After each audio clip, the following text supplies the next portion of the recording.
Thank you. Are you tired of clapping for me yet? Why, thank you, and welcome back. Now, you know that this is also being live streamed, so this is a full production situation. This is online right now. If you've been using the hashtag that I told you to use, which is EssenceFH24, then you'll see on the screens your comments and all your things pop up. It's happening in real time. So if you're joining us for the first time here in the audience, which means you were late, it's okay. I don't judge. It's okay. Or if you're joining us streaming, welcome to Essence Fashion House 2024.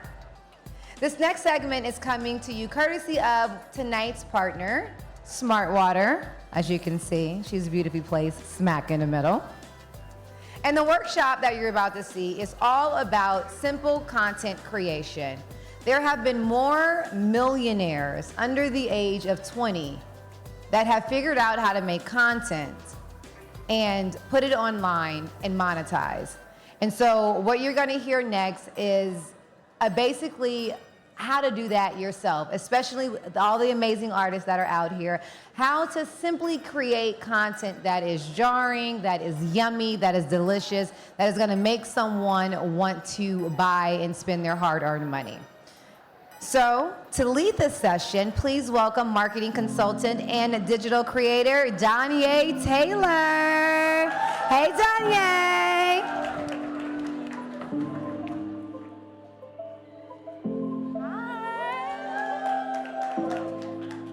Hello.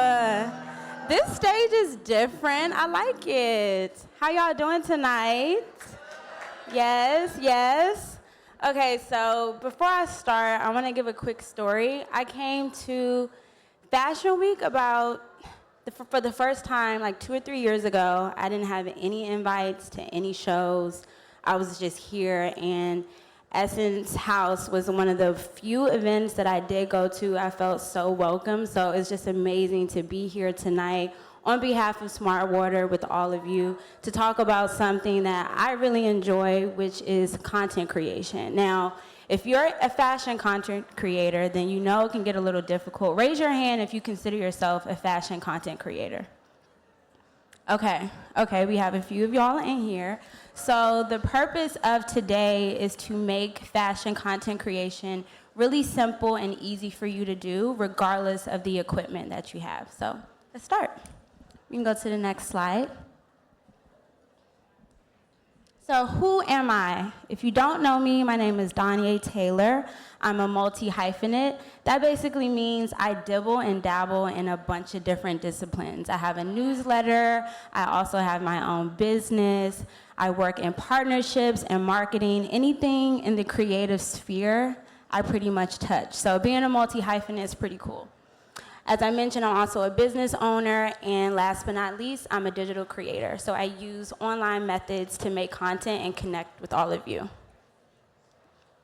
So the goals for tonight, to educate you and offer guidance on essential content creation skills, promote personal branding, and help you develop a distinctive and polished online presence, and highlight the importance of hydration and wellness in the creative process, because how are you going to create if you are dehydrated?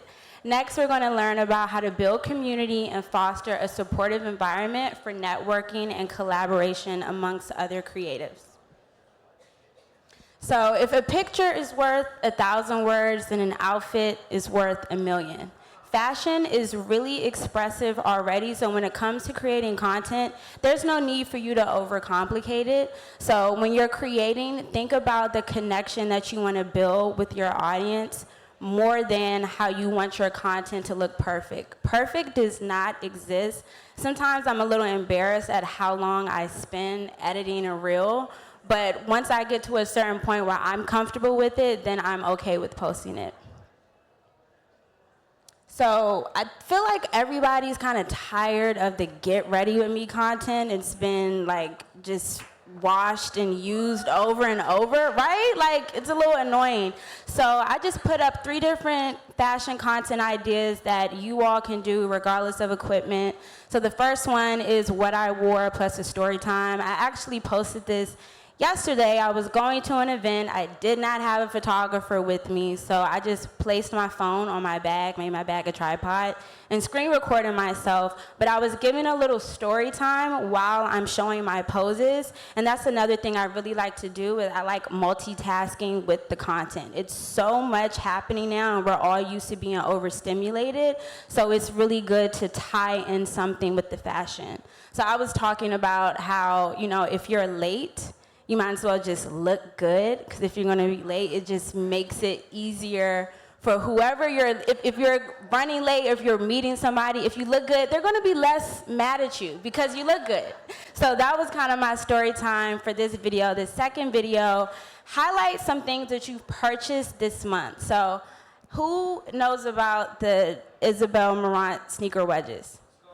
Let's go, let's go, let's go. Okay, so this I posted a few months ago, and I was just talking about how I really love this purchase because I wanted these shoes in high school, but I could not afford it. And I think that is what's so important about fashion, is the story that comes with the pieces that we buy. We know that it's not just a purchase, it is a tool that we're using to express ourselves, and everybody that's following you deserves to know that story. So use that as an idea to talk about your purchases instead of just saying, oh, look what I got. Last is what I wore plus a quote. I am a writer, I write a lot of newsletters, and I like to provide value to my audience in the form of words, so I like to mix fashion with that. So when you're creating your content, you want to focus on a few different elements. Number one, who your audience is. So you have to know if your audience are fashionistas, do they work in the corporate world? So that's kind of on you to do your research. The next thing you want to focus on is the value. Why should people care about you besides your outfit? So that's where those content ideas that I talked about in the last slide comes in, because you're able to add something on to your outfit that is not just about how you look, but it's more about what you care about and your unique perspective on the world. Last thing is relevancy. How is any of this relevant to what's going on in the world? We all know content is everywhere right now, and you really want to grab attention. So when you make something relevant to somebody, that's how you can stand out. Next is quality. Quality. Who got an Android in here? Get an iPhone, sis. Get an iPhone. She said she got both. It's okay. Actually, I've been looking at the Google Pixel, and I'm like, should I get that? But I personally believe iPhones are the best. Wait, do people got smoke with me because I said the iPhone the best? It's Team iPhone, right? Team iPhone, yes, Team iPhone. Okay. So I personally believe that the iPhone is the best tool to take content on because we have it, it fits in our pocket, and we're already used to it. Next, you want to think about the narrative. What message or story are you telling with your content? And then last but not least, authenticity. Is this content authentic to you? Or if somebody looked at it, would they just think, oh, she's just following a trend? Whenever I feel like I'm getting in this box where I'm following a trend, it like gives me an ick. And then I just try to take myself out of it and think of something that I can create that's unique to me, but also authentic as well. So here's an example of a post I did. This was a few months ago. I actually want to get back to making this type of content, but I was about to lead a workshop just like this, and I wanted to channel Miss Frizzle. How many people know who Miss Frizzle is for the Magic School Bus? Okay. So I love Miss Frizzle. I think she's so cool, even though she's not real, but I wanted to use her for inspiration for my outfit. So this is a video. I'm sorry that it's not playing right now, but this is a video showing my outfit, and I'm just have Miss Frizzle in the top right-hand corner. This is one of my best performing reels because so many of my audience members was like, oh my gosh, I love Miss Frizzle. I used to love the Magic School Bus. So me adding in that unique element of what it is that I like allows me to open up the doors to my audience and to connect with them on a different level while also expressing my love for cartoons and nostalgia. So these are some of my favorite apps to use. CapCut, a game changer. Like when that came out, I feel like I deleted all my other apps. I used to have Final Cut Pro, Premiere Pro, all these different apps. CapCut is like all of those apps in one. It's extremely powerful. They have it for the iPhone and they have it for desktop as well. And they have an option where you can cloud sync the two devices. So say if you're editing something on your phone, but you want to open it up on your laptop, you can do so. So that's why I love that. Notion is the app that I use to organize all of my content ideas. We can get an idea at the drop of a second, so if you forget it and you don't have anywhere to put it, Notion is great for that, for you to revisit when you're in the mode to create content. And last but not least, I like to use ChatGPT for captions and hook ideas. How many people use AI? Okay, I'm actually surprised. Come on, black people using technology. I love it, I love it. So I like to use ChatGPT to kind of like take an idea that I already have for a caption and then just expand on it. I feel like right now we're in an age where we have to reserve as much brain power as possible for the things that really count. And sometimes, you know, I'm just not about to spend 30 minutes thinking of a caption. Like, I just don't have that type of time. So ChatGPT is my go-to for that. Some other things to note: when you are recording, make sure the sun or the light is behind you or in front of you. Like this right now is great because it's like right here, but I like to make sure that the sun is in a great location so that the light is on my face. If I were to take actually, it's supposed to be the other way around. The light's supposed to be in front of you, because if I were to take a photo this way, my face would be dark, but if I take it this way, my face and my whole entire body would be well lit. So try to make sure that the light is in front of you. Next thing, use the back camera as much as possible. I know it's hard, ladies, because like we want to look at ourselves while we're taking selfies, but the back camera eats so bad, I'm telling you. And you reach a certain level of confidence when you use your back camera and then you look and you're like, oh, this actually is cute, and I didn't see myself when I was taking this. So try to use the back camera as much as possible. Record at 60 frames per second and use the HD camera. I'm pretty sure a lot of you all know that. Another note is to respond back to comments to keep your community engaged. So once you post, let the comments like flow in a little bit, but set a timer on your phone to go back like 30 minutes after you make your post to respond to the people that commented, because those people that responded first and commented under your post really quick, those are the ones that are most engaged with your content, and you want to really retain your followers and your community by responding to them so they know that their comment is just not just getting lost. Next thing, optimize your social media for high quality uploads in your settings. Have you ever uploaded a story or a video and it's like, why does it look blurry if it's not blurry on my phone? It's because your phone is not optimized to record and upload at high quality. So you can also do this in your settings as well. Last but not least, you want to use CTAs, which stands for call to action, in your caption. So that's basically telling your audience what to do, whether it's voting or a poll, or clicking a link in your story, or responding to a question that you have. All of those things are good things to keep your audience engaged when it comes to your content. And any questions? Thank you. Come on, don't be shy. They told me I had 15 minutes. I had to breeze through.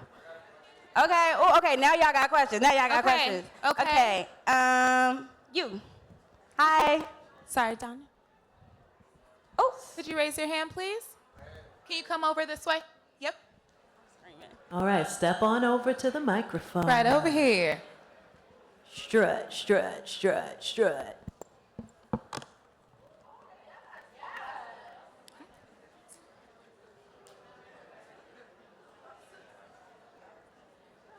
You look fantastic. Yep. Keep coming. Keep coming. Period. Oh, she a model. She came to go to events and to walk. Period. All right. If you could introduce us, and yeah. Hi, how you doing? Hi. I love your smile. Thank you. Likewise. My name is Isabella, and I was just wondering if we are able to get in contact. Do you work with clients? am I able to hire you to kind of like tell me? What to do? Yeah. Or Yeah. So you can DM me or shoot me an email. All of that's on my Instagram. It's at Danye Taylor. But I would love to take a look at your social media and see how I can help. Great. Thank you so much. Thank you. You're welcome. Thank you. We have one more. Okay. Okay. If you can hold it up. How you doing? My name is Hi. Janae Sanders, Hello. and I love the blue, first of all. But Do I look like the SMARTWATER bottle? I absolutely do. I was looking at everything. I was like, this This marketing was the reference. is I always on got a point. reference. This was the reference today. But I took a look at your page, and I was looking at, all of the, just your views and the shares and things like that. Do you ever get discouraged when the algorithm may not be working on your side? All the time. I literally just posted yesterday that I'm in my post and go era because I'm a very empathetic person. Like, I'm very empathetic and I'm very passionate. So anything that I do, I just naturally care about at a high level. So of course, if I spend 5 hours editing a reel and 2 people comment and 300 people watch it, even though I got 70,000 followers, I'm gonna be like, wait a second, like, is there something wrong with me? But then I like to remember how much stuff I watch that I don't engage with.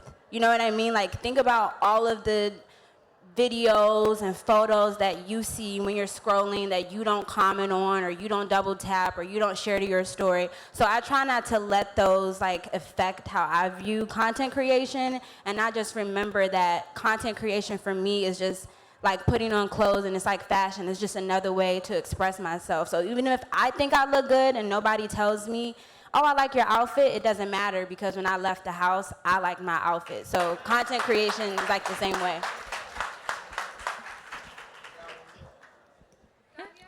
Oh, hi. Sir. We could do one more. One more.